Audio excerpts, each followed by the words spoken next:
Hello everyone, welcome back to math videos. Today we are going to know about the Gauss divergence theorem and its proof. So this theorem gives a relation between the surface integral and volume integral. So here first we will see the statement. Here the surface we are taking S as which is closed surface enclosed by a volume V. Here f bar is a continuously differentiable vector point function. Then we need to prove this equality. So integration over V divergence f bar dV is equal to integral over S f bar dot n bar ds. Here as we discussed before, f bar is a continuously differentiable vector point function where n bar is a outward drawn normal vector at any point of the given surface S. Here surface S is a closed surface which is enclosed by a volume V. So this is what the statement. So here we will see the diagram. So here it is a solid figure. So here this is a surface we have taken S. Here this is the surface, only one surface. Here these are not two different rings actually. This is a single surface, but whereas S1 is the lower part of the surface S and S2 is the upper part of the surface S. Here S1 is a function of F and S2 is a function of G, where Z is another function which lies between the two other functions F and G. So here we are projecting the surface S on XY plane. So this is the R is the projection of the surface S. So here n bar is a outward drawn normal vector which is parallel to the Z axis along the direction k bar. So here n bar is outward drawn normal vector which cuts at most 2 points of the given surface. So this is about the diagram. Here we will look into the proof. Here see, let S be a closed surface as we seen in the figure. Here this is the closed surface and let us choose the coordinate axis that we have chosen this coordinate axis as Z axis. So that any line parallel to the axis meets the surface S on at most 2 points. So what does it mean?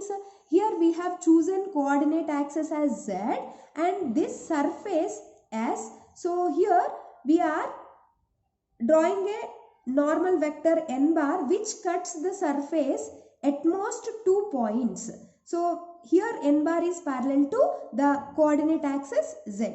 What does it mean here? So let R be the projection of S on XY plane. So here R is the projection of the surface S. So let us say S1, S2 are the lower and upper parts of the surface S. So that we can see in this figure. So S1 is the lower part of the surface S and S2 is the upper part of the surface S. So here we have seen here F comma G are the functions of S1 and S2. So here we mentioned here. So whereas Z lies between the two functions F and G. So let us consider what is F bar. F bar is a vector point function where F1, F2, F3 are the scalar point functions. So here we will see what is divergence of F bar. So divergence of F bar, that is del dot F bar.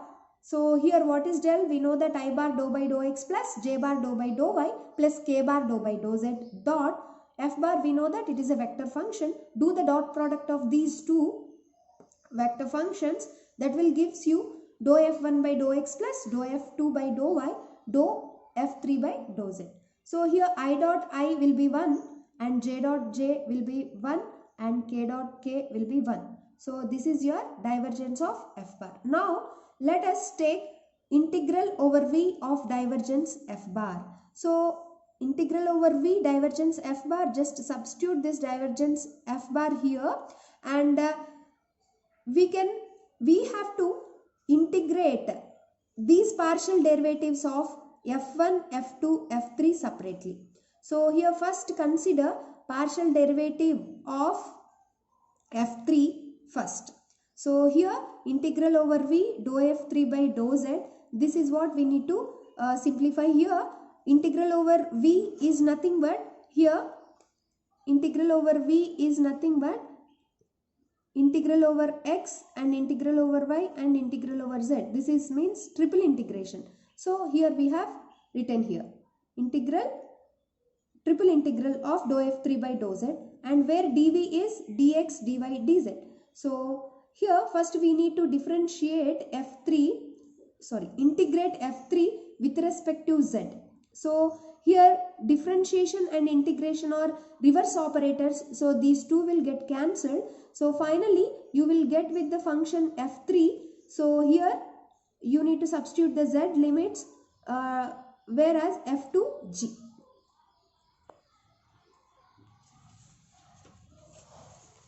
And now double integral of f3 of x, y, z.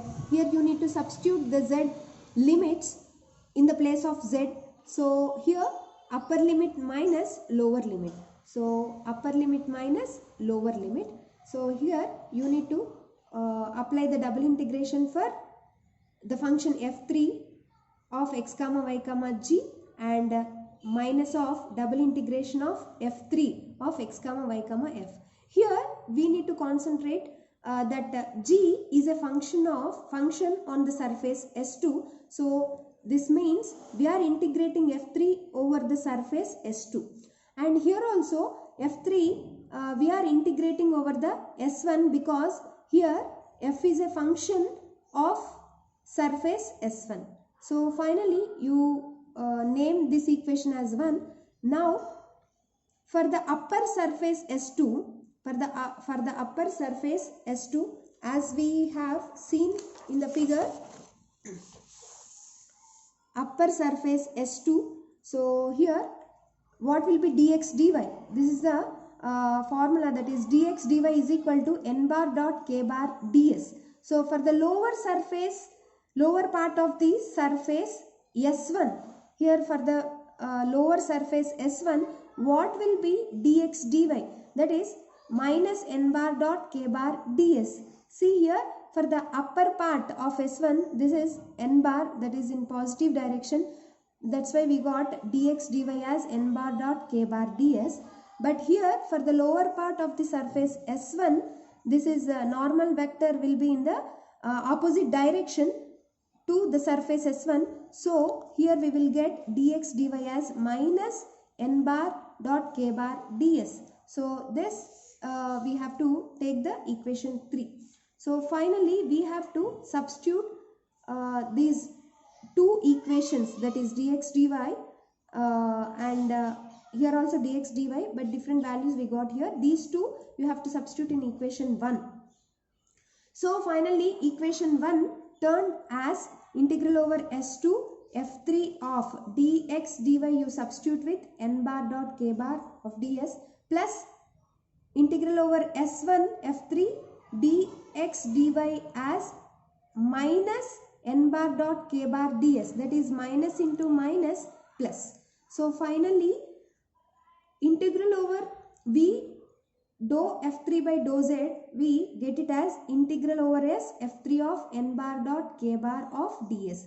Here f3 we got the double integration of the function f3. Okay, so similarly we can get volume integration of the partial derivative of f2 as integral over s f2 n bar dot j bar ds, and similarly integration over v dou f1 by dou x dv as integral over s f1 dot n bar dot I bar into ds. So we got the values for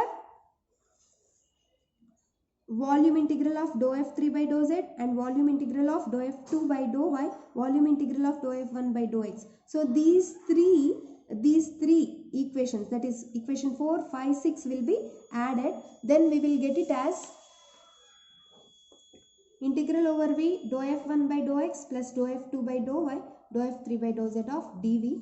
So here left side, when we add all left side terms from the equation 4, 5, 6, we will get this equation, and by adding all right side terms we will get this equation, that is f1 bar f1 dot n bar dot I bar ds plus f2 of n bar j bar ds plus f3 of n bar into k bar of ds. So here we can take common n bar in these three terms. So here you take out n bar as common and remaining we will get it as f1 I bar plus f2 j bar plus f3 k bar, which is a vector function form. So here you can write it as f bar dot n bar into ds. So finally this, whereas this term will give you divergence of f bar.